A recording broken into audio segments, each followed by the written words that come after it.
Hello, this is Tony Heller from RealClimateScience.com. 15 years ago, Al Gore made a science fiction movie and said that we only had 10 years to save the planet from global warming. The Nobel Prize Committee liked his sci-fi flick so much they awarded him the 2007 Nobel Peace Prize. At the ceremony on December 10, 2007, Al Gore predicted that the Arctic would be ice-free in 7 years by the year 2014. Another new study to be presented by U.S. Navy researchers later this week warns it could happen in as little as 7 years. 7 years from now. In the last few months, it has been harder and harder to misinterpret the signs that our world is spinning out of kilter. Al Gore didn't just make this prediction up, it was based on modeling from some of our leading government agencies. Several groups at NASA were involved, as was the Naval Postgraduate School. They showed very clearly that the Arctic was going to be ice-free in the year 2014. Now let's take a look at how their forecasts did.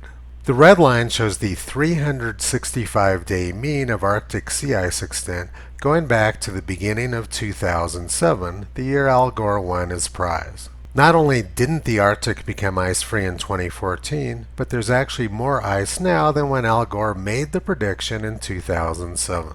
NASA claims that we had the hottest weather ever this summer, but the ice isn't listening to them, because Arctic sea ice extent is up about 30% from last year.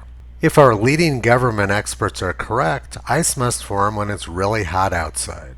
Undaunted by their failures from 14 years ago, the Nobel Prize Committee is back making the same mistakes this year. They just awarded the Nobel Prize in Physics to a climate modeler.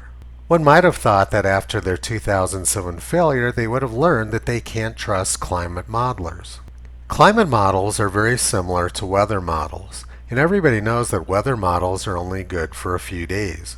The reason that weather models break down after a few days is because of chaos. There are unpredictable events which occur in the atmosphere which can't be modeled.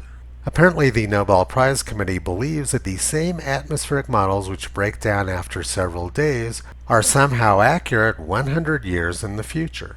Of course, they also gave the Nobel Peace Prize in 2009 to Barack Obama before he'd done anything as president. They ended up regretting that decision because their Barack Obama model didn't work too well either. Now let's take a look at what climate science is really all about.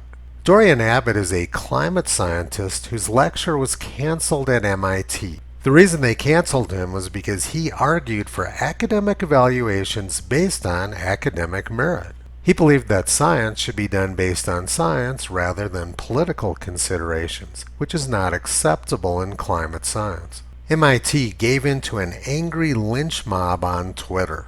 And this week, the head of Berkeley's Atmospheric Science Center resigned because the university refused to invite Dorian Abbott to speak based on politics. Academic climate science has little or nothing to do with actual science. It's all about politics. The Nobel Prize was largely established based on political considerations as well. Alfred Nobel didn't want to be remembered primarily for inventing explosives. So he thought up the Nobel Prize as a way to change his legacy.